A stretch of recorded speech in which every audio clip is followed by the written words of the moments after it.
députés et sénateurs, vous avez un rôle à jouer pour aider à corriger les excès du passé. Vous les collègues du Grand qui quittez les groupes armés, je vais le dire.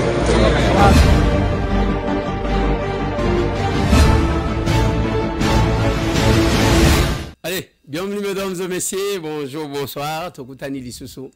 Nous sommes au lieu de notre rendez-vous, au lieu à notre rendez-vous habituel. Bisika ba Congomani, les Congolais se retrouvent. Bisika ba Congolais, ba Sololaka, ba Congolais, ba Lubela Gamboka na Bango. Ici, Rwanda sans effet. Awa. Awa. Je dis merci et bravo. Na batutu. Tobundaki na Bango na Ngonga Oyo. Il y a silence coupable. Je vais parler de quoi? L'ambassadeur des États-Unis na République démocratique du Congo a l'obéli accord. Et puis à Kebisi Bato. Dans ces numéros. Masolo n'a de pité. Masolo n'a de pité. On va parler de la situation à Uvira. La situation na Ituri. Masolo n'a de pité. Masolo n'a de pité. Je vais vous parler de la situation qui prévoit actuellement l'aéroport Yandjili. Na avion à Congo Airways. Quelques individus déterminés à effacer l'histoire de notre pays. Masolo n'a de pité. On va parler de ça. Et puis, Togolobela Lissusunine. Nabandi to sisiti. Tolobi kaka wana ale to silisi to kabwani. Bope sanga mwa litoi. Bope sanga mwa disponibilité. Na minute muke o to solola. Parce que zama kamwamboka na yo. Tika koloko taka biloko na Facebook. Na ba TikTok. Na ba réseaux sociaux parce que buzo ba mingi zakun. Je vous informe que ceux qui boke na X. Beaucoup de personnes qui commentent là-bas. Ceux qui ont retracé, ce sont les Rwandais na armée numérique na bango. Parce que comme les Rwandais s'affichent, les Rwandais s'affichent à travers quelques Congolais inconscients. Au besoin au accord mabe. Ndengenini accord reçu par Rwandais ils ont soit yopé. Tokena kina dowa te. Tokena dowa kuna tolingi ba Congolais après kuna na dowa ceux qui vont là-bas bazo subir loi ya ba Rwandais. On doit bloquer, il faut tout le belaka makambo ya ba FDLR comme ça to kobanda les loto lobité ba FDLR baza koto ba FDLR baza côté kuna. Nde makambo bazo sala. Moi je suis fier et je suis content parce que l'histoire du Congo s'écrit et chacun a opéré librement son choix. Il faut qu'on yeba que tozana 80-90 té. Oya ke tolobaka tozaji kokoma ba mikanda. Non, nous sommes au moment où le parole ne s'envole plus. Au lobby et continue. Nanini. Au sali vidéo tobombi. Au sali vidéo tobombi. Vous allez voir comment makambo ko collé batu awa toute leur vie. Toute leur vie. Bakoko makala mingi te bana mawa mawa. Je vous ai dit tout ba mususu bazaji ko sa makelele. Ils ne font que chercher à rencontrer ba chef d'état mususu. Les robo qui te que ah ba ya kimi balé. Deux chefs d'état ici. Ba contacter bango tek ndengo zo kende wana kende kolobela biso. Facha tindiki bango pas premier ministre. Notre premier ministre. Ayambi bango. Ba sololi. Biloko ya boma après ba récompenser yo ko salimate. Voilà ce que j'ai dit.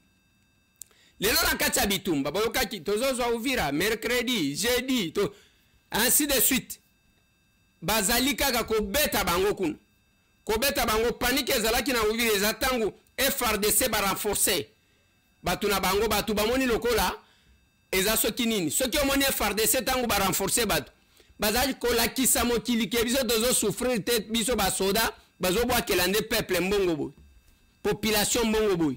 Bato bazolo kota mbongo ça s'est fait à Uvira. Bomona ki ba vidéo. Soki bomona ki angote peut-être que la régie va vous mettre quelques Batu nazaki même kobanga ke pne ya mutu kaya komatela bango.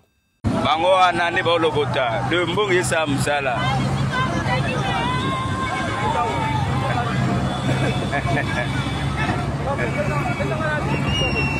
Babetio na yo doke.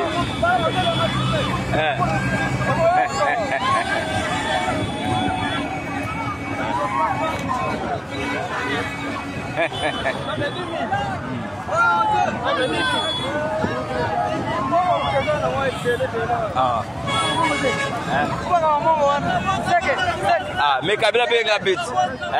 C'est qui? Bien habiter moi là. Tiens moi tato n'enga pena bigate mon frère. Merci. Dokota. Kebana pine. Uyu.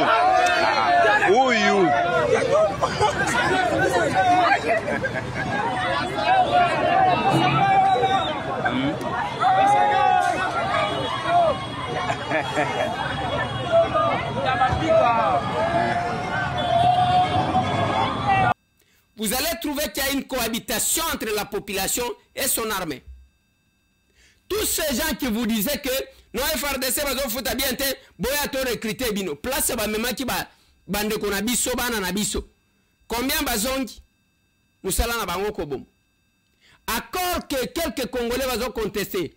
Ambassadeur des États-Unis d'Amérique awa aleki na chaîne internationale awa alobi wana ke accord oyo ba signé za accord lokola ba accord wana batu ba signaté.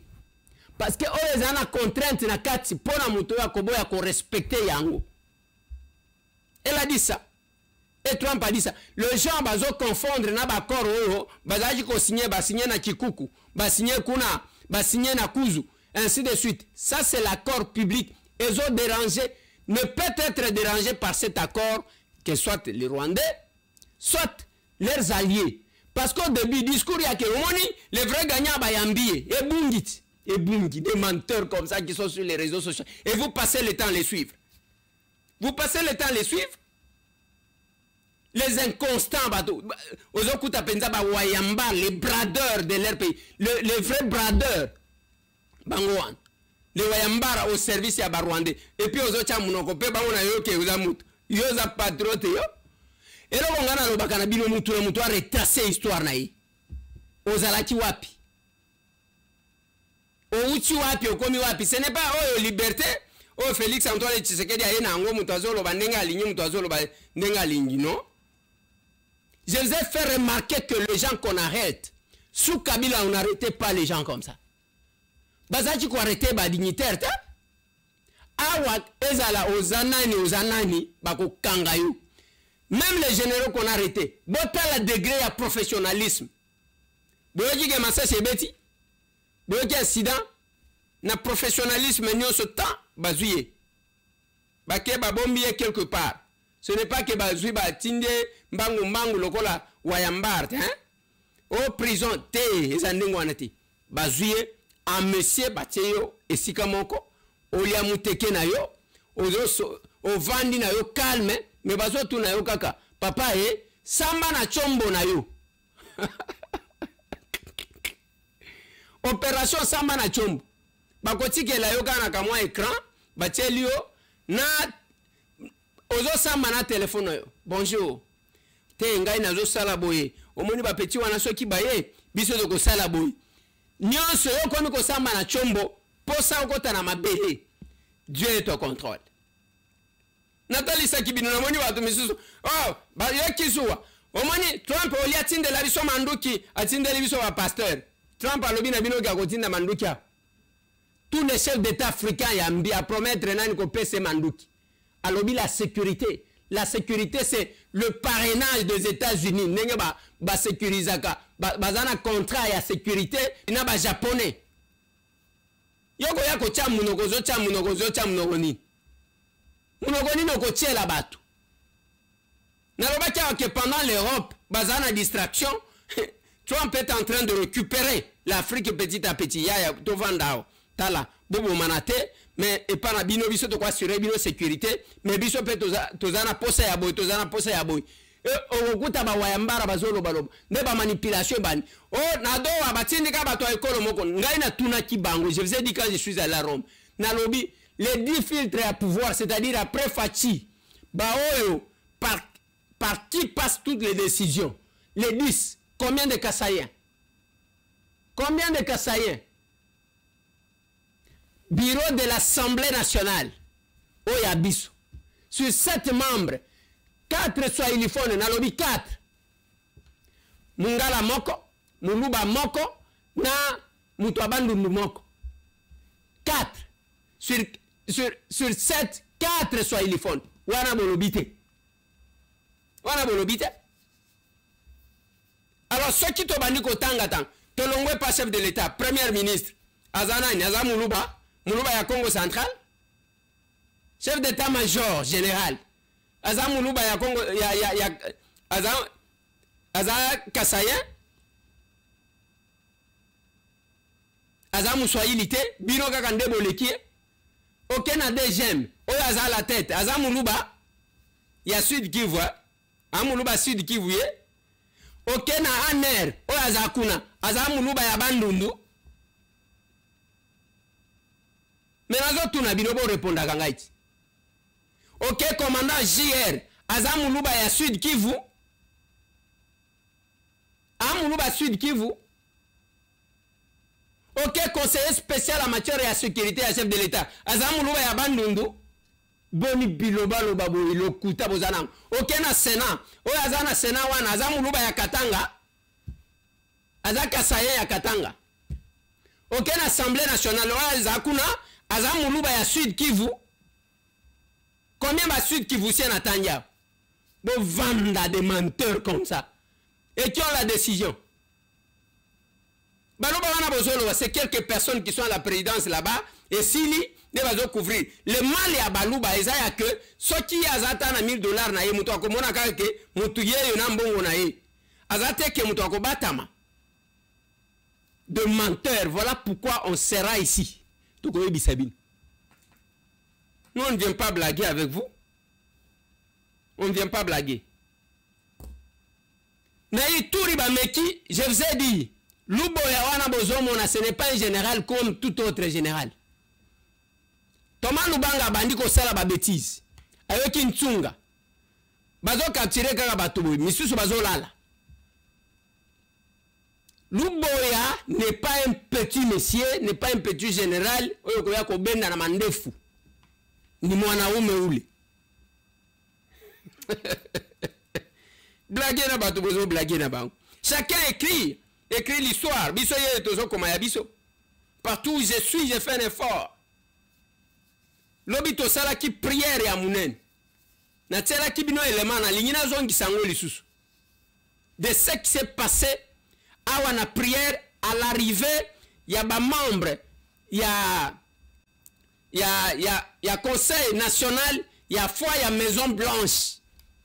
Ba oba sambe la gana président américain bangouan. Tala ba kingwe ko vimba bino.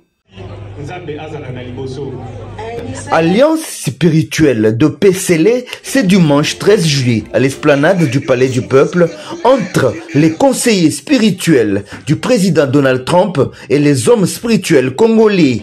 Les lieux à refouler du monde, les Congolais venus de partout ont répondu à l'appel de leurs pasteurs pour participer à ces cultes œcuméniques qui clôt le séjour de membres du Conseil de la foi de la Maison Blanche qui séjournait à Kinshasa depuis le jeudi. Des moments de louange, adoration, prière et prophétie sur les deux pays, surtout en ce qui concerne l'accord de paix signé entre la RDC et le Rwanda sous la médiation des USA. Des milliers d'adeptes de plusieurs confessions religieuses et pasteurs ont été émerveillés par la dimension spirituelle dans laquelle ces bergers les ont immergés. Les sentiments de gratitude a été manifesté à l'endroit du président de la République qui a voulu que la diplomatie spirituelle aussi soit associée aux côtés des autres déjà amorcés.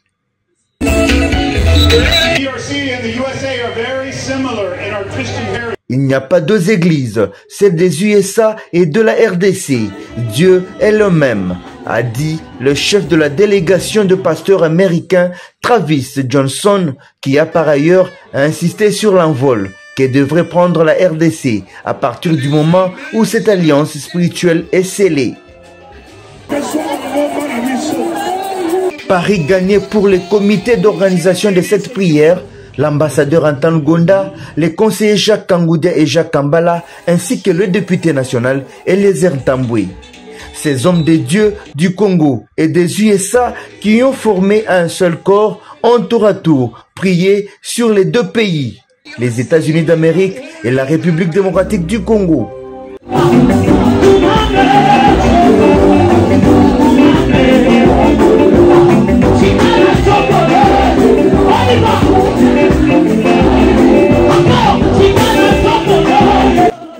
Il faut donc signaler que, bien avant cette prière, ces conseillers spirituels des Trump et les comités d'organisation ont été reçus par le chef de l'État, Félix Antoine Tshisekedi Tshilombo, ce même dimanche. Quand vous parlez là-bas, qui ne connaît pas Eric Warren, ou Azalaki pasteur, et pas Iwapi Kagama Zaji ou Keneko Batama, oh, moni bazo bimabiso, tozaba chrétien, bazo bimabiso toza. Mouibi, batunyo sobasi ba yebi que c'est un criminel. Oza criminel, monsieur. Sanction. Papa Tchelangana no loko wan. Dal. Sanction is Jamus Kabarebe, sanction is officers, sanction is for what? You are just foolish. Absolutely foolish.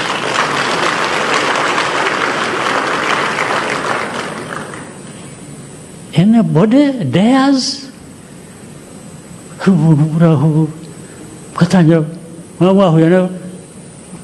ugatanga lessons. Eritro boy, eritro girl, kunuka wava mu Europe cyangwa America cyangwa Canada uratanga lessons. What lessons? What lessons does anybody have to give to me about my life, about my country, about my people?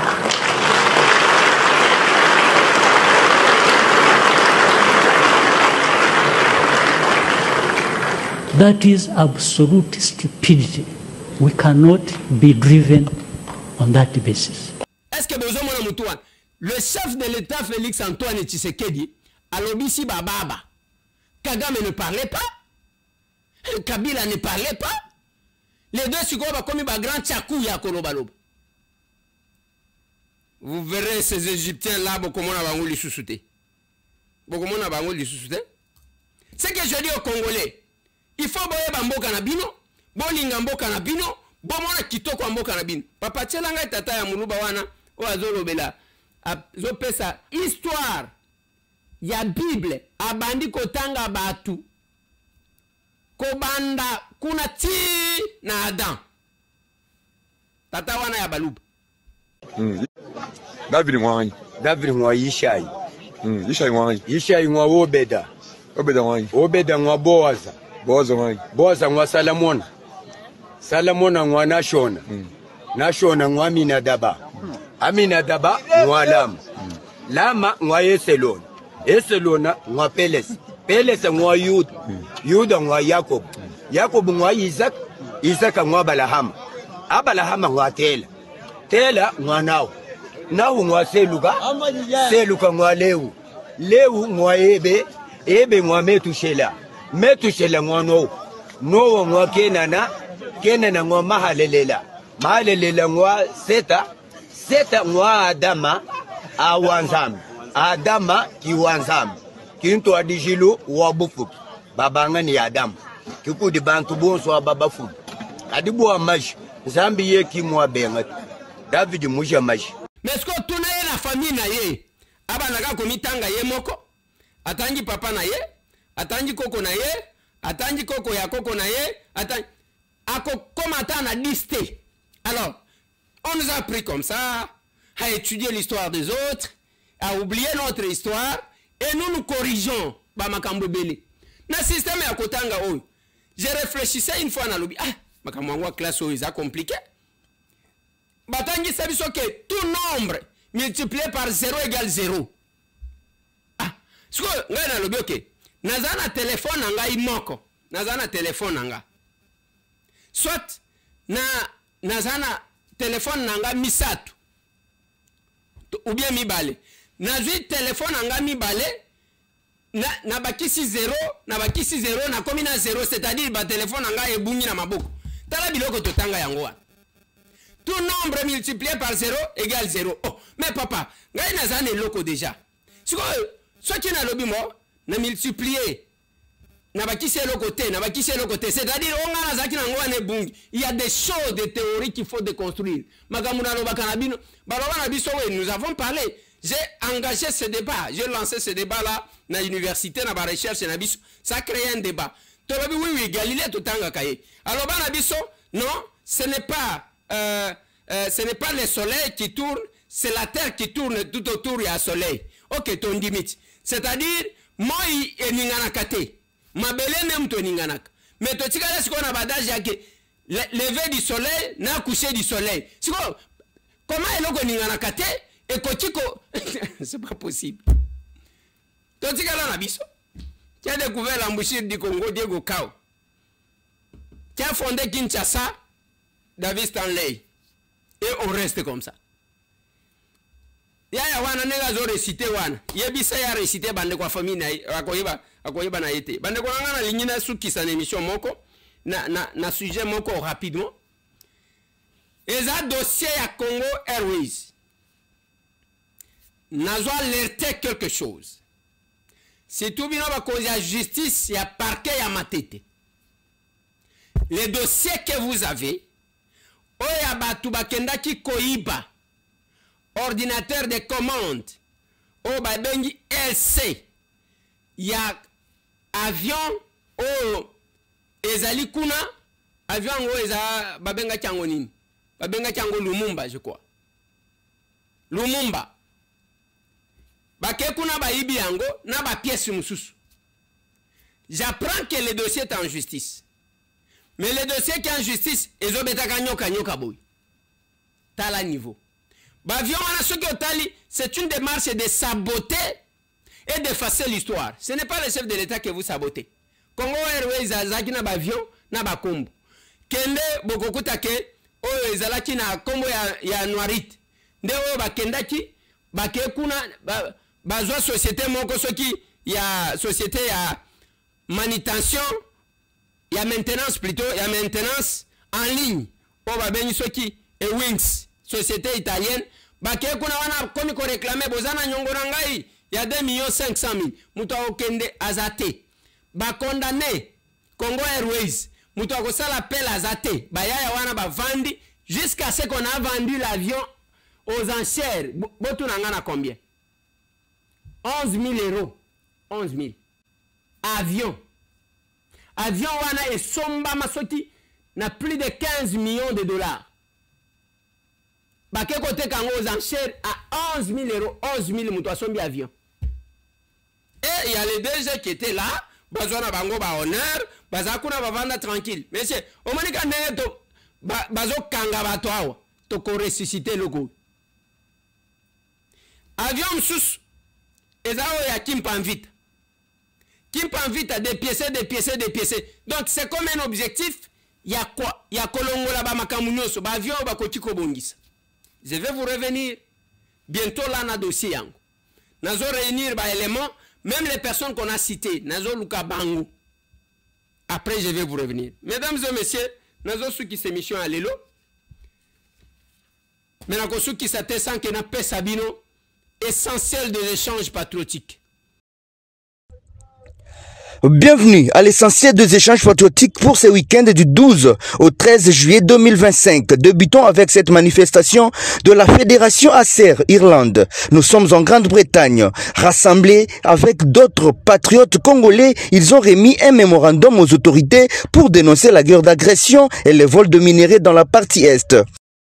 Pendant ces temps à Londres, les capables continuent de préparer la grande activité en présentiel. Les échanges se sont tenus par Zoom comme d'habitude. À l'interfédération de Kinshasa, le capable de tous les 4 districts ou fédérations se sont retrouvés au siège national sous la direction de la capable SG et ses adjoints. Les dimanches, dans certains pôles, comme la cellule de Bumbu, les capables se sont retrouvés et ont échangé sur les bien fondés de ces partis. Allons dans l'interfédération de la Lomami. Les évangélistes du pouvoir de l'amour ont échangé sur les insignes du parti. Les adhésions massives ont été enregistrées. Même cas pour Lubao Centre et Kamana où la mobilisation s'est poursuivie. Non loin de Kabinda, c'est dans la fédération de Mbujimaï. Les capables se sont retrouvés comme ils en ont l'habitude pour prendre la cure du patriotisme et parler du programme de l'inauguration du nouveau siège.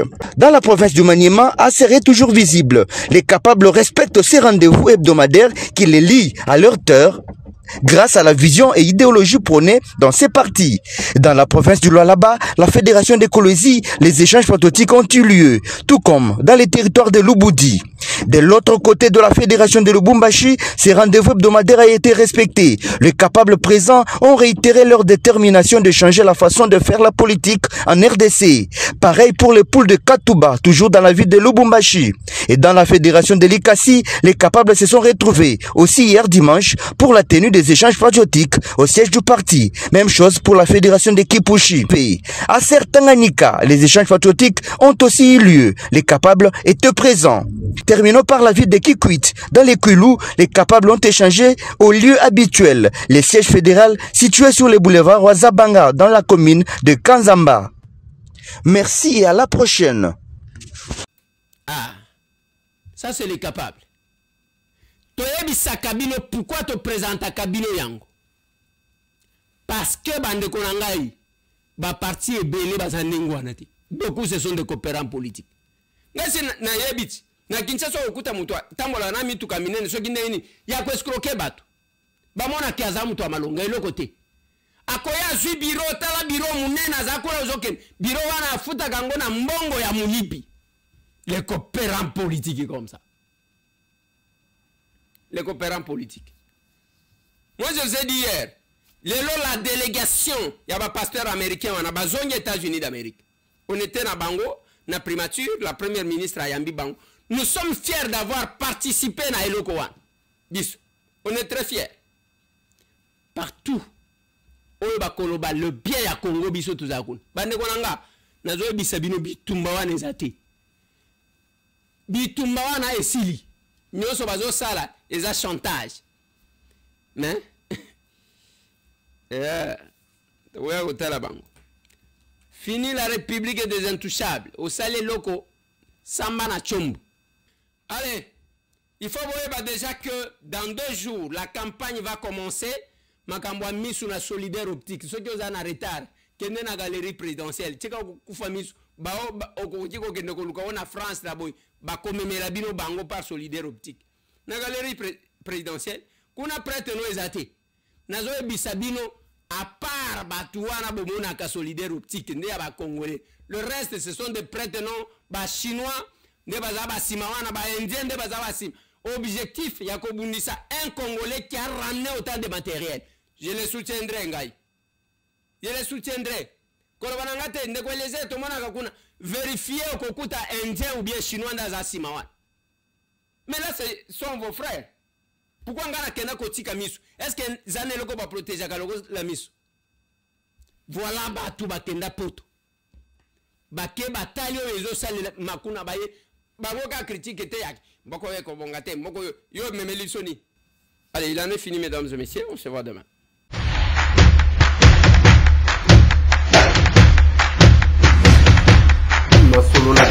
Honorables députés et sénateurs, vous avez un rôle à jouer pour aider à corriger les excès du passé. Vous les collègues du Grand Kivu, quittez les groupes armés, je vais le dire.